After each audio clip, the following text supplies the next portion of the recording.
बड़े राइटर हैं, आपको मालूम ही होगा कि उन्होंने एक बहुत बड़ी बात कही है। उन्होंने कहा कि किसी भी व्यक्ति को, जैसे मैं कवि के रूप में, उसको इस माइक पर बुलाने के लिए आपको घोड़ों से खींचना पड़ता है, वो इतना संकोची होता है। लेकिन जब एक बार पढ़ना शुरू कर देता है तो यहाँ से भगाने के लिए और अधिक घोड़ों का प्रयोग करना पड़ता है। मैं गांधी जी की बात भी बढ़ाते हुए आगे बढ़ता हूँ। तो मेरी एक कविता है, देखिए कविता ये है, कविता का शीर्षक है after life private limited. After life private limited. तो कविता के माध्यम से मैं ये कहना चाहता हूँ कि एक व्यक्ति, आजकल अमूमन हर व्यक्ति करते हैं, वो जिंदगी भर दिखावा करते रहते हैं। तो कविता के माध्यम से ये मैं बताना चाहता हूँ कि मरने के बाद भी क्यों नहीं दिखावा करें, तो केवल जीते जी ही दिखावा क्यों करें। तो उस कविता को मैं सुनाना चाहता हूँ, प्रस्तुत करना चाहता हूँ। तो कविता इस प्रकार है कि मनुष्य की अंतिम यात्रा की चमक धमक उसके जीवन को परिभाषित करती है। व्यंग देखेगा, मनुष्य की अंतिम यात्रा की चमक धमक उसके जीवन को परिभाषित करती है। वह मरा भी तो क्या मरा कर कोई न बोले, जरूर खूब बड़े आदमी की अर्थी है। वो मरा भी तो क्या मरा अगर कोई न बोले, जरूर खूब बड़े आदमी की अर्थी है। जीवन पर्यंत जो रखता था सबको सदैव अपने जूते की नोक में, अगर अंतिम यात्रा बढ़िया ना हो तो क्या वो नजर उठा पाएगा परलोक में। तो चिंता चिता की कोई भी क्यों करे, जब सॉल्यूशन है उपलब्ध रेडीमेड। चिंता चिता की कोई भी क्यों करे, जब सॉल्यूशन उपलब्ध है रेडीमेड। इस हेतु तो हमारी कंपनी है after life private limited. After life private limited. शरीर त्यागने से 13वीं तक के दिवंगत की हर जिम्मेदारी हम लेते हैं। वो जीते जी खुश रहे न रहे, परंतु मृत्यु के बाद का सुख हम देते हैं। दिवंगत के शव को सजाने के लिए हम 3 तरह के पैकेज देते हैं। पैसे की तंगी है तो सिल्वर पैक है, परंतु अमीर गोल्ड या प्लेटिनम पैकेज लेते हैं। और यदि किसी को लगती है यह रकम हमारे पैकेजों की कुछ भारी, तो 13 माह की आसान किस्तों में अदा कर सकता है वो ये रकम सारी। धन्यवाद। साधारण लोगों की अंतिम यात्रा में बहुत अधिक नीरसता देखी जाती है, परंतु जो टीम हम भेजेंगे सब यात्रा के संग, वो राम नाम सत्य सुर ताल में गाती है। राम नाम सत्य सुर ताल में गाती है।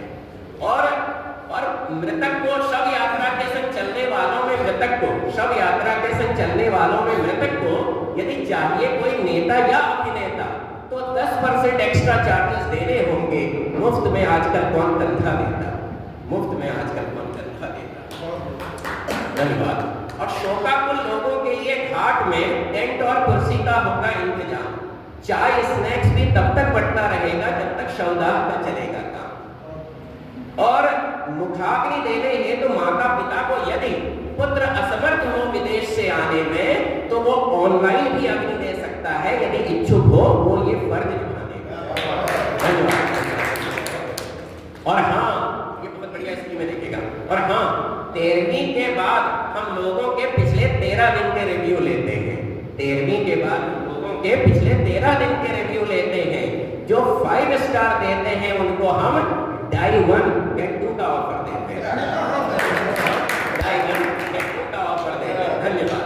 अंतिम समय की यदि चिंता न हो, अंतिम समय की यदि चिंता न हो, तो मनुष्य सुखी सुखी जीवन माफ कीजिएगा, ये अंत वाली चीज में अंतिम समय की यदि चिंता न हो तो मनुष्य,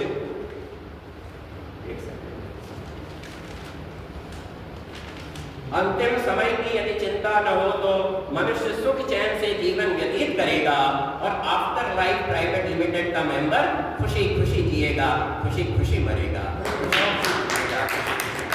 बस 1-2 मिनट और। तो एक कविता, क्योंकि बहुत मजा नहीं आया, तो रिदम में नहीं बोल पाया तो मेरे को कुछ अच्छा नहीं लगा। तो सुनिए, एक कविता मैं सुनाता हूँ आपको, और ये सच्ची बात है।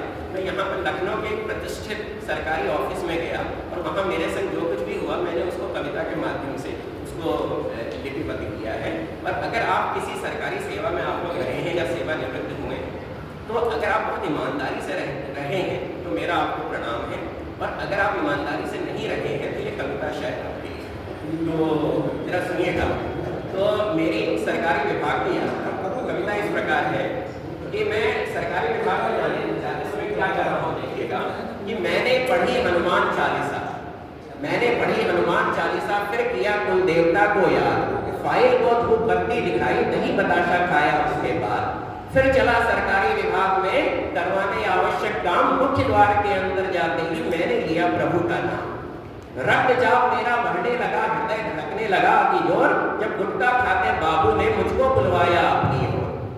जैसे यौवन में कन्या सकुचाती, अस्मिता की रक्षा हेतु, वैसी ही मेरी हालत थी, सब लगते मुझको राहु के।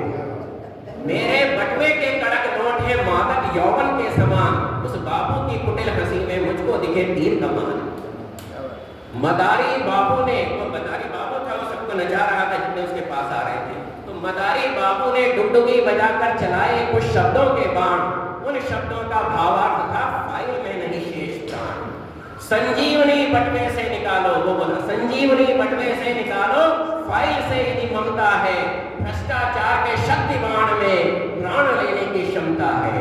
और जो ही संजीवनी मैंने निकाली, कड़कते नोटों का हुआ शोर, फाइल जिंदा हो चलने लगी अफसरों के कमरों की ओर। और अंत में सुशेर वैद्य को क्या होगी प्रतिभा, क्या कुशल होंगे हनुमान, जितने कुशल बाबू सरकारी, जो मृत फाइल में फूक दे जान। कुशल बाबू सरकारी।